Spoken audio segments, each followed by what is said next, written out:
Deseo agregar personalmente una bienvenida a los hermanos y a las hermanas, a quienes hemos sostenido hoy. Lo que pasó hoy no habría ocurrido si no os hubierais casado. También espiritualmente hace ya muchos años. En una de las raras ocasiones en que la voz misma de Dios se oyó, el Padre testificó diciendo, sí, las palabras de mi amado son verdaderas y fieles. Aquel que persevere hasta el fin, éste será salvo. Entre todo lo que el Padre podía decir, porque hizo hincapié en la perseverancia. Primero, porque Dios ha dicho repetidamente que organizaría la vida terrenal para que fuera una experiencia de probación. Hermanos, Él ha cumplido su promesa y ha llevado a cabo su voluntad divina, ¿verdad? Por este motivo, como dijo Pedro, aún el fuego de prueba no debe parecernos una cosa extraña. De ahí que el perseverar es vital, y aquellos que perseveren hasta el último, serán los primeros espiritualmente. Al tomar sobre nosotros el yugo de Jesús y perseverar, aprendemos más a fondo sobre Él, y particularmente a ser como Él. Aun cuando nuestras experiencias son ínfimas comparadas con las suyas, el proceso es el mismo. En la vida son muchos los problemas que tenemos que soportar, como las enfermedades, la injusticia, la insensibilidad, la pobreza, la soledad, la indiferencia, los equívocos y las malas interpretaciones, y a veces, hasta los enemigos. Pablo nos recuerda que el manso y humilde Jesús, pese a ser Señor del universo, sufrió tal contradicción de pecadores sobre sí mismo. Sus discípulos experimentaran variedades más leves de esa misma oposición u hostilidad. Nosotros tendemos a considerar solo nuestra propia paciencia para sufrir, pero es la gran paciencia de Dios lo que nos da la oportunidad de mejorar, permitiéndonos el espacio y el tiempo que son tan imprescindibles para que lo logremos. Pablo dijo lo siguiente: es verdad que ninguna disciplina al presente parece ser causa de gozo, sino de tristeza, pero después da fruto apacible de justicia. Ese fruto apacible solo aparece en la estación correspondiente, después del brote y de la flor. De lo contrario, si se abreviaran ciertas experiencias terrenales, sería como arrancar una planta florecida, para ver cómo está la raíz. O, como diría un ama de casa, si se abre demasiado la puerta del horno para mirar el pan, éste se aplasta en lugar de leudar. Además, generalmente un cambio forzado no dura, mientras que la perseverancia productiva puede infundir un cambio permanente. Se debe distinguir la perseverancia paciente del mero hecho de ser compelido. Perseverar es algo más que pasearnos de arriba a abajo por la celda de nuestras circunstancias. No es solo aceptar la porción que nos ha tocado, sino actuar por voluntad propia magnificándola. Por ejemplo, si estamos constantemente examinándonos para saber si somos felices, no lo seremos. Si continuamente comparamos para ver si lo que nos pasa es justo, no solo evadimos la realidad, sino que también somos injustos con nosotros mismos. Por lo tanto, la verdadera perseverancia no representa solamente el paso del tiempo, sino el paso del alma, y no solo de A a B, sino a veces por todo el recorrido, de la A hasta la Z. El perseverar con fe y hacer la voluntad de Dios implica mucho más que limitarse a tolerar una circunstancia. No se persevera de verdad siendo indiferente, sino hundiéndose de alma en la experiencia. Jesús sangró por cada poro, no solamente por unos cuantos. A veces, la obediencia espiritual nos requiere aferrarnos con amor, por ejemplo, a un hijo rebelde, mientras otros nos gritan, suéltalo. No obstante, la perseverancia en el sufrimiento puede indicarnos también que soltemos, cuando todo nuestro ser quiere aferrarse, por ejemplo, a un ser querido señalado para morir. Cuando las circunstancias son como un oleaje que nos arroja de un lado a otro, la perseverancia paciente nos permite aferrarnos a la fe en el Señor, y en que Él sabe cuál es el momento oportuno. Aun cuando parezca que la corriente nos atrapa y detiene, En medio de los tumbos avanzamos, aunque sea un poco magullados. Soportar la tentación con paciencia es una de las mayores dificultades que podamos enfrentar. Jesús sufrió tentaciones, pero no cedió. Cristo las soportó, porque no hizo caso de ellas. Nosotros tendemos a flirtear con las tentaciones, a ceder un poco, jugando con ellas un rato, aunque después las desechemos. No obstante, el prestarles la más mínima atención crea el ambiente para sucumbir a ellas. Los problemas más personales son a menudo los más difíciles y llenos de ironía. Por ejemplo, el rey Mosía era venerado por su pueblo, pero, irónicamente, sus hijos se volvieron enemigos de la Iglesia por un tiempo. Sin embargo, la gente seguía amando a Mosía. ¿Tendremos nosotros la misma tolerancia perceptiva hacia los que sufren por una cruel ironía? Cuando, por el momento, nosotros mismos no nos hallemos cargando una cruz, deberíamos estar llenos de comprensión y bálsamo espiritual, junto a aquellos que cargan la suya. En el camino angosto y estrecho, que conduce a nuestros pequeños calvarios, no se oye a ningún viajero jactarse de que la jornada le resulte fácil. Al perseverar se desarrolla también la disposición a marchar adelante, aun cuando estemos fatigados, y lo que queramos sea ponernos junto al camino a descansar. De ahí que el Señor haya elogiado especialmente a un profeta por su infatigable diligencia. Pablo escribió diciendo que aún después que los discípulos fieles habían hecho la voluntad de Dios, les era necesaria la paciencia. ¿Cuántas veces las buenas personas hacen lo correcto al principio, y luego se dejan quebrantar por el peso de las tensiones posteriores? Comportarse con corrección en un momento difícil, mientras se soporta una gran tensión, es digno de encomio. Pero también lo es sobrellevar la tensión constante, sutil pero siempre presente, de lo que aparentemente son rutinas de la vida diaria. Sea como sea, debemos correr con paciencia la carrera que tenemos por delante, que no es de corta distancia sino un maratón. Cuando somos indebidamente impacientes, damos a entender que preferimos nuestro horario al de Él. Aunque la frase de las Escrituras, con el transcurso del tiempo significa finalmente, también indica un proceso espiritual completo. El Señor le mostró a Enoc todos los habitantes de la tierra, y vio, y he aquí, con el transcurso del tiempo, Sión fue llevada al cielo.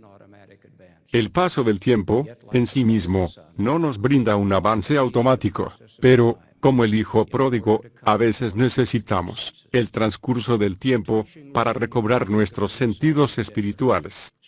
La conmovedora reunión de Jacob y Esaú en el desierto, después de muchos años de rivalidad fraterna, es un ejemplo típico de esto. La generosidad puede reemplazar a la animosidad, la reflexión puede traer una percepción nueva, pero la reflexión y la introspección requieren tiempo. En muchos resultados espirituales es necesario que las verdades salvadoras se mezclan con el tiempo para formar el elixir de la experiencia, ese supremo remedio de tantos males. Sabemos que la experiencia puede producir un fruto espiritual elevado. Tenemos el caso de Labán, que no quería que Jacob dejara el trabajo que él le había dado, diciéndole que sabía por experiencia que Jehová me ha bendecido por tu causa. A la iglesia restaurada se le instruye, aún en nuestros días, esperar un corto tiempo para edificación, ¿y por qué? A fin de que se preparen, y mi pueblo adquiera experiencia. Obtenemos conocimiento mediante ciertas experiencias, pero tenemos que obtenerlo poco a poco, y en una cosa determinada. De ahí que este proceso sea continuo, y quizás se nos perdone por preguntar, ¿no hay otra manera? La perfección espiritual surge en el ser humano como consecuencia de la obediencia prolongada. Para dar forma a una rama, hay que curvarla despacio, no partirla. Sin la perseverancia paciente y mansa, aprenderemos menos, veremos menos, sentiremos menos y oiremos menos. Al ser egocéntricos e impacientes, disminuimos nuestra capacidad espiritual de recibir. Y de todos modos, Mis hermanos, ¿cómo podría haber un fuego refinador sin que tuviéramos que soportar algo de calor? ¿O una mayor paciencia, sin aguantar una espera que nos la enseñe? ¿O más comprensión, sin llevar unos las cargas de los otros, no solo para aliviar las de los demás, sino para que nosotros seamos iluminados por esa comprensión más grande? ¿Cómo podemos ser magnificados más adelante, sin soportar algo de privación en el presente? Para engrandecer el alma, es preciso no solo remodelarla, sino excavar un poco en ella. La hipocresía, el engaño y otros rasgos que se le han incrustado, no se le extraen fácilmente, pero si sobrellevamos bien las pruebas, estas no nos impacientarán. Más aún, se ha demostrado que el dolor puede expandir la mente y el corazón, a fin de hacer lugar en ellos, para el gozo que vendrá después. La perseverancia, por lo tanto, es uno de los atributos principales, pero no se puede desarrollar sin el laboratorio, que es este período de nuestro segundo estado. Ni aun los mejores sermones sobre la teoría de perseverar son suficientes. Se requiere perseverancia para desarrollar por completo las otras virtudes principales, como el amor, la paciencia, la humildad, la compasión, la pureza, la sumisión, la justicia. La incertidumbre, por ejemplo, es muchas veces el pestillo que abre la puerta al discernimiento. Debemos tomar el pestillo firmemente y moverlo con fe. La aflicción del alma puede tener el mismo efecto que la rastra tiene en el suelo al mover y dar vuelta a los terrones, para tener buena cosecha. Moisés experimentó ese cambio trastornador. Una persona inferior a él no habría podido abandonar las riquezas y la condición social que tenía en Egipto, solo para ser perseguido, y luego despreciado por ser un profeta, en la misma corte a la que antes había pertenecido. Aún así, se nos dice que Moisés perseveró por la fe. Alguien dijo que Dios es fácil de complacer, pero difícil de satisfacer. Como Padre, a Dios le deleitan nuestros primeros pasos para avanzar, pero Él sabe lo recto, angosto y largo que es nuestro camino. Y en Él, qué vital es la perseverancia. Felizmente, aunque el Señor nos ha prometido una vida llena de enseñanzas, también nos ha prometido cosas gloriosas. Y todos los que soporten con fe, participarán de toda esta gloria. La vida eterna nos brinda, hermanos, el cumplimiento total de todas las promesas que se especifican en las sagradas ordenanzas del templo. Juan dijo que los llamados y elegidos y fieles heredarán todas las cosas. Las escrituras de nuestros días confirman que esas almas especiales recibirán todo lo que el Padre tiene. Todo. Ni siquiera podemos imaginar tan grandiosas bendiciones. Entre tanto, con esa perseverancia espiritual, puede existir la felicidad en medio de la pobreza, la gratitud aún sin abundancia, hasta puede existir la mansedumbre en medio de la injusticia.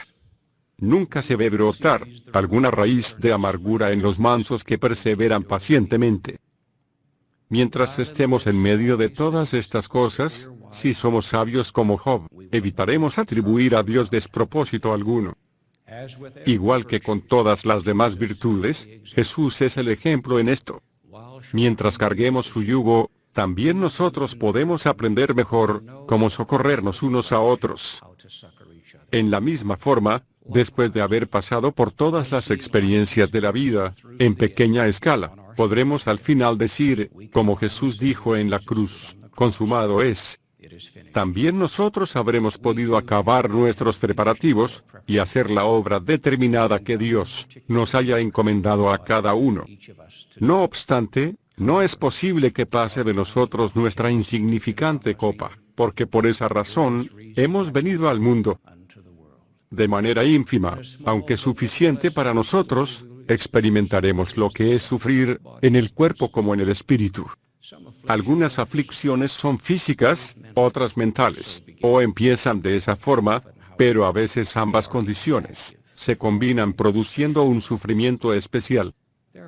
De ahí que una de las preguntas más extraordinarias e inquisitivas que se nos haya hecho, a todos en nuestros sufrimientos está suspendida en el tiempo, y en el espacio ante nuestros ojos, el Hijo del Hombre se ha sometido a todas ellas.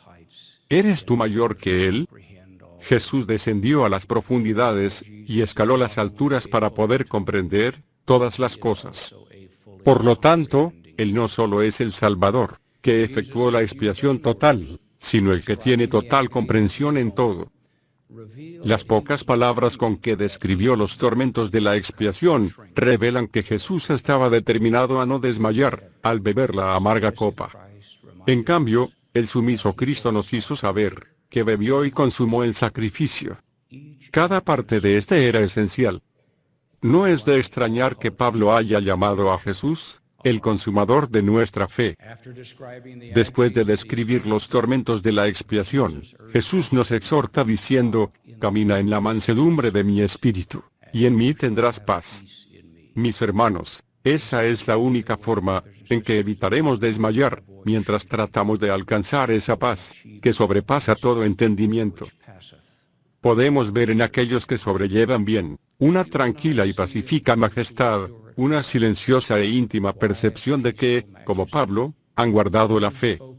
Y lo saben, aunque no hablan de ello. Como lo cantara este hermoso coro de la primaria, nuestro deber es tratar de ser como Jesús, y recordar las lecciones que Él enseñó. Expreso públicamente mi agradecimiento por el poder persuasivo, la perfección, y la intensidad del eterno ejemplo de perseverancia de Cristo, y mi gratitud imperecedera al Padre, por el don de su Hijo, en el nombre de Jesucristo. Amén.